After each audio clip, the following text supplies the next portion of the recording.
Morning. Not even. You've been sleeping for 3 days straight. You're kidding! I was wondering why I was so famished. Let's go get something to eat. Indeed, Sergei woke up just before you did. After we're done, let's head on over to Lastonbell. I gotta check on how everything wound up. Sheesh, workaholic much? Though I guess I shouldn't talk. Aren't you curious? Well... yeah. If anyone's warmongering, I got some killing to do. Maybe we should leave her here.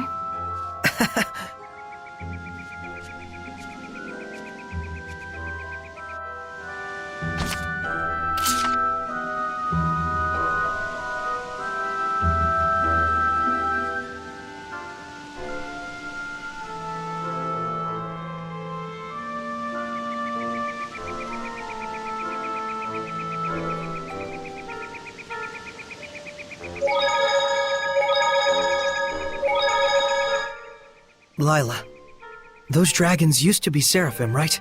Yes. They were likely seraphim of considerable power.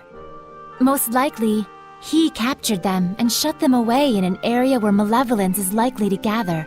Like a battlefield, for example. As a sacrifice. A battlefield is like a microcosm of our world. All kinds of emotions spiral and whirl about in a place like that. You mean like fear and hatred?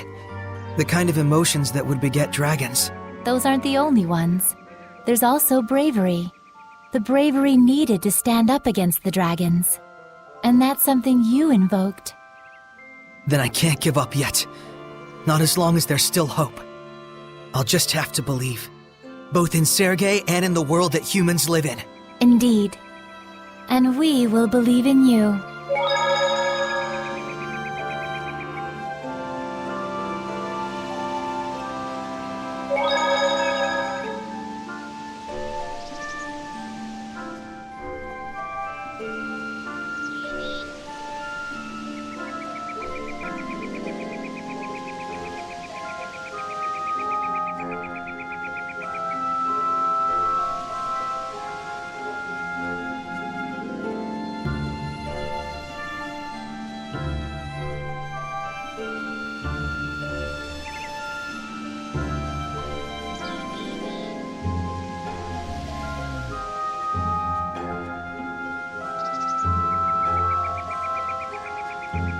Sarey, look!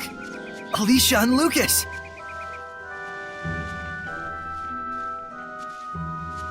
As a messenger of the Kingdom of Highland, I am here to discuss terms of a truce. I would like to meet with a representative of the Roland's Imperial Army.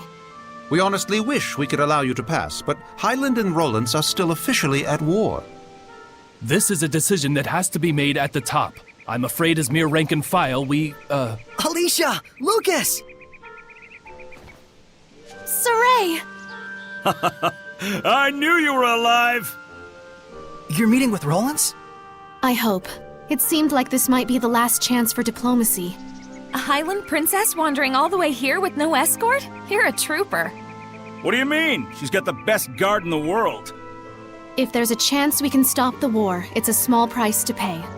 But we're running into some, jurisdictional issues.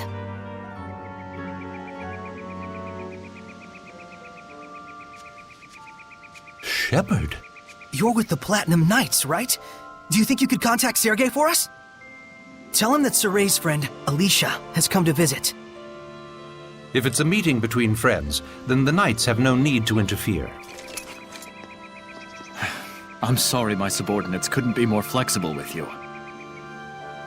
Not their fault. I hear they work under a very rigid captain. You caught me there. So you're Alicia. I am Sergei, a friend of Sarey. Well met. I'm Alicia. My sincere thanks for helping us the other day. Not at all. Would you like to join me for some tea? Certainly. I'm thankful for this opportunity. We won't let it go to waste. Damn peaceniks. Putting good mercenaries out of jobs.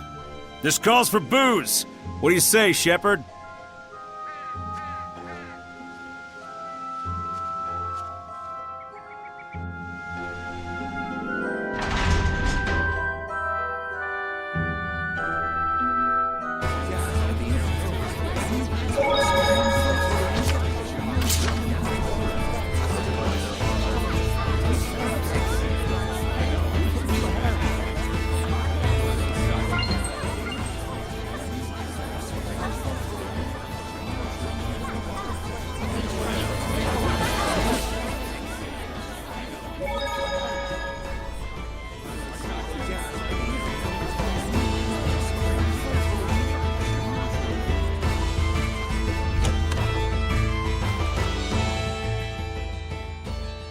All right, that should do it for now. Yes, thank you for all your help. Aw, it's over already? The first meet and greet, I've received an invitation to Pendrago Castle. By yourself?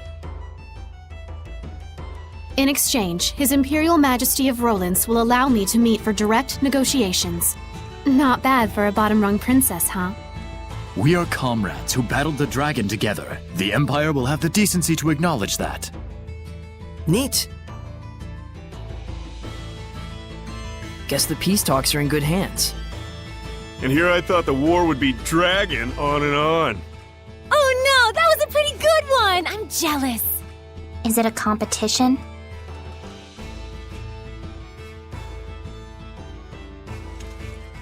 Sergei, would you be interested in coming to Pendrago with us? You're a key figure in bringing our two nations together. Thanks. But that's a dream that you should be the one to fulfill.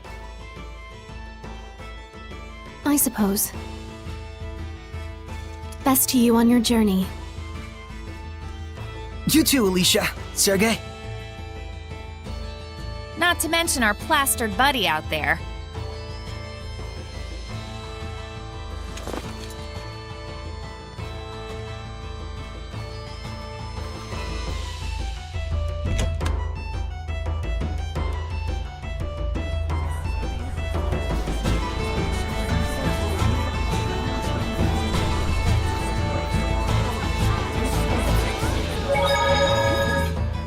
Boy, he didn't waste any time turning her down.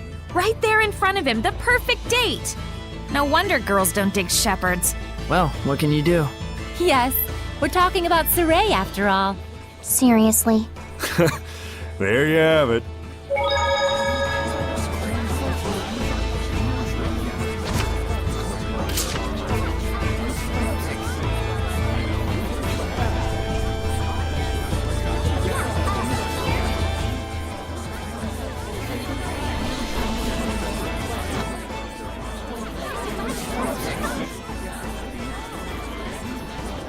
I hear they're actually making progress with the peace talks.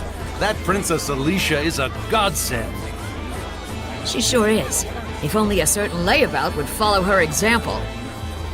My doggy's happy too. She hates war. You and me both, puppy. You and me both. Hey, bud. You up for a drink? Anything to get out of this armor.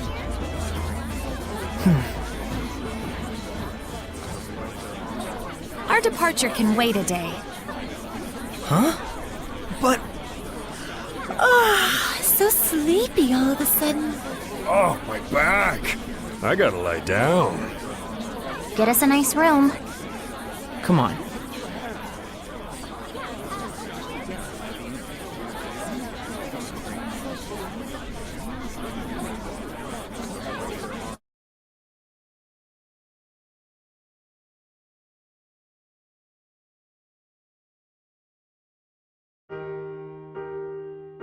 Thanks, Lila, for hanging out with me. Don't mention it. I was thinking of coming up here and watching the city anyway. So this is where Sergei's guidance has led us. Indeed. I'm sure he is doing much the same, watching them and thinking about how far we've come. Edna and Sarey too. After our long journey with the shepherd, I imagine they're using this time to reflect on their past and, perhaps, their future. Kinda like us, huh?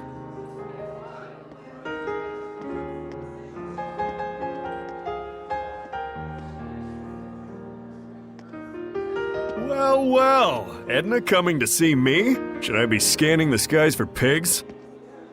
I want you to tell me, why were you killing Hellions? Where'd this come from? And why now? Is it to save them?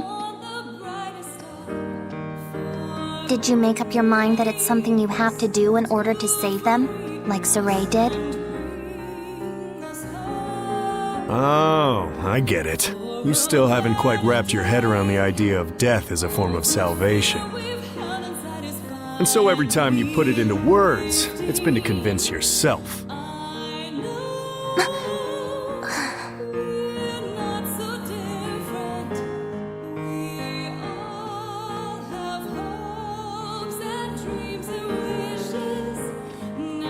Edna is a smart woman. I imagine right now she's busy sorting out her feelings before we face our final battle. No doubt she's consulting Zavid for guidance. He's seen more of the world than any of us, the good and the bad. You're really a good study of people. You should have been a school teacher.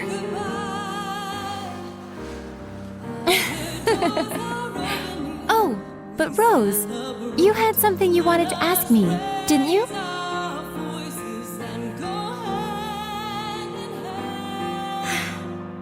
When the dragon appeared, Sergei found his answer right then and there, didn't he?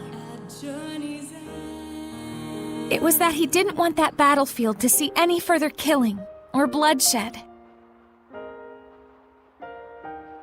Yes, and then he immediately took the actions he deemed necessary in order to achieve that. Time flows differently for people with a vision, or so it seems to the rest of us sometimes. He's incredible. Wow, look at all those stars. Yeah. I forget who said it, that there are as many emotions as stars in the sky. I can totally see that. A metaphor for how each emotion sparkles in its own way, huh? Must have been a romantic who came up with that one. But you can also sense his insecurities about that, can't you, Rose? Like he's constantly on edge, worrying that if he let his guard down even a little bit, he'd lose his way again. I think Sergei himself might be the only one who doesn't see that. I mean, you know how little it takes for a taut string to go snap, right? Are you worried? Not worried, really. Whatever happens, whatever the future brings, I hope I can make it work somehow. No, I know I can. So that's your answer. I guess so. But I've always been like this ever since I was a kid. I'm starting to understand why you don't generate any malevolence. So I want everyone not to worry and to just go do what they need to do. Pow! But I don't mean like, see ya, have fun, I'll be over here. I promise I'm with the rest of you guys for the long haul. Don't you think it would be better to tell that to everyone, not just me? After all, I'm sure Edna and Zavid would take no small amount of inspiration from it. I don't know, it'd be weird to walk up to them and be like, I am here, we are friends. Probably true. Sheesh, you women folks sure are complicated. But then, that's part of the appeal. Are you just stupid? Yep, big old stupid head. The type who can't do anything but believe in the one way he's found to get stuff done. What makes you believe in it?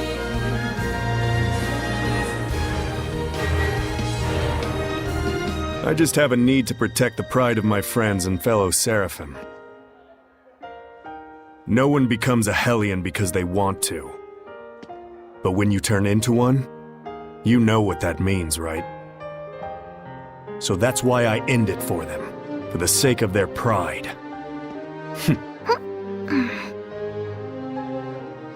And you think that saves them? Who knows? That's something they get to ponder after death, in their own personal afterlife. How gallant of you. So that must be what makes you so... attractive? Ow! Hey!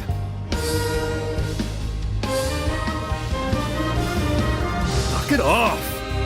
Don't you all have one more thing you need to brace yourselves for?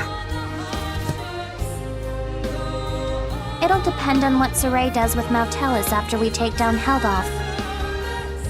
But you know what? That's alright. I'm prepared. No matter what he decides, I'm willing to accept it. Gotta say, I think your resolve wins out over mine. I don't even know if I could do that. Just look on silently while one of our own suffers in agony. Well, I wouldn't worry too much about that. We're all in this together till the very end. So, if Savid's quivering in fear, you'll be there to give him a gentle hug, right? Gross.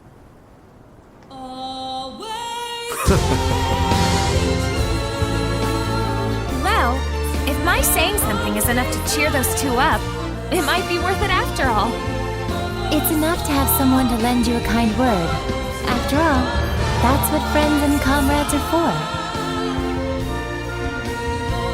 But Rose, if you don't mind, may I ask what prompted you to bring all this up? I just kind of thought you and I might have sort of been thinking about stuff along the same lines. I just wanted to tell you, you don't have to carry it all by yourself. Huh? What? Did I say something funny?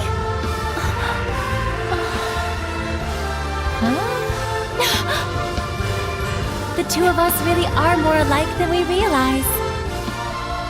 We commit to things, we decide on what role we're gonna play, without really consulting with anyone else. Oh, now that you mention it... So that's why I felt like we might be sharing the same thoughts. We're the same, independent women.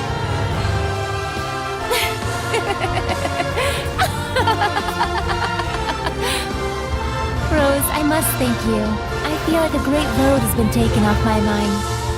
Really? Hey, cool beans. I'm profoundly grateful to whatever twist of fate brought us together. You really are a drama queen, Lila. Aw, Rose! All right, come on. We got some friends to go cheer up.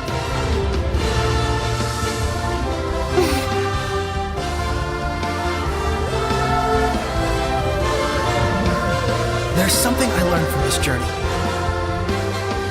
Some stars you can't see, and because you can't see them, you think they're not shining.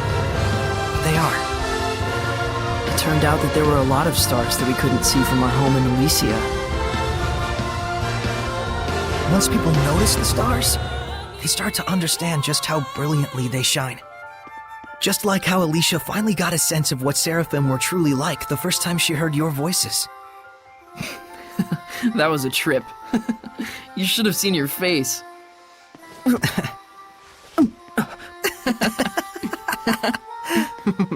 I was really excited back then. It gave me hope that one day other humans might be able to talk to the Seraphim. But even then, you had to cut off your senses and hold your...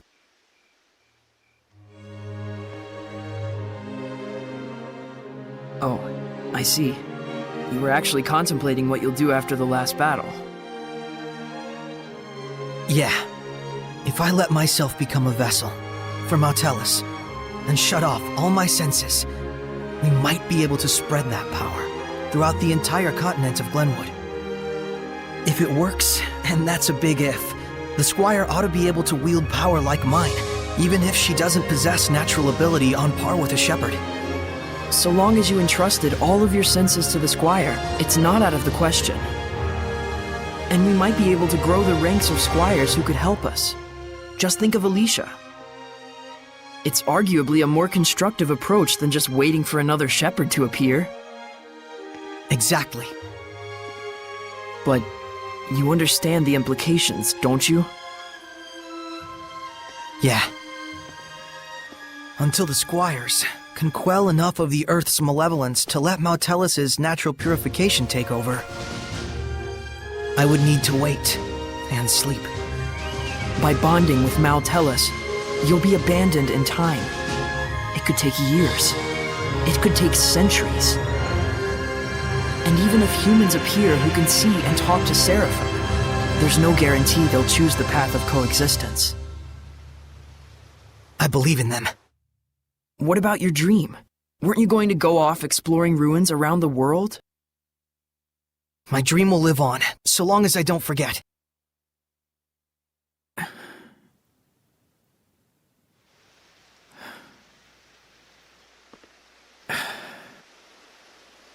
Very well. Thank you, Mikleo. You're like prototypically stupid. It's not so much that guys are stupid. It's just that the ladies are too smart. What's that, your philosophy?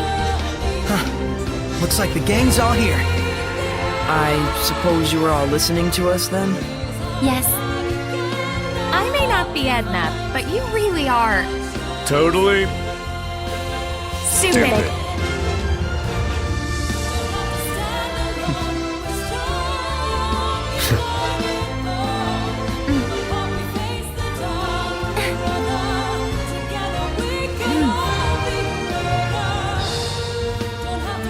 Let's head out. Huh? We're not waiting till morning? No farewells to Alicia or anyone? I'd like to set out under these stars tonight, so that every time I gaze up at the night sky, I can remember this very day.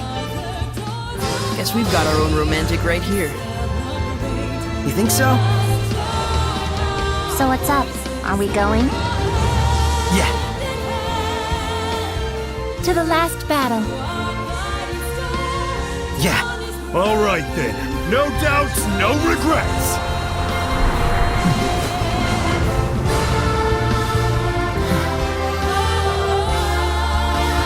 Let's go.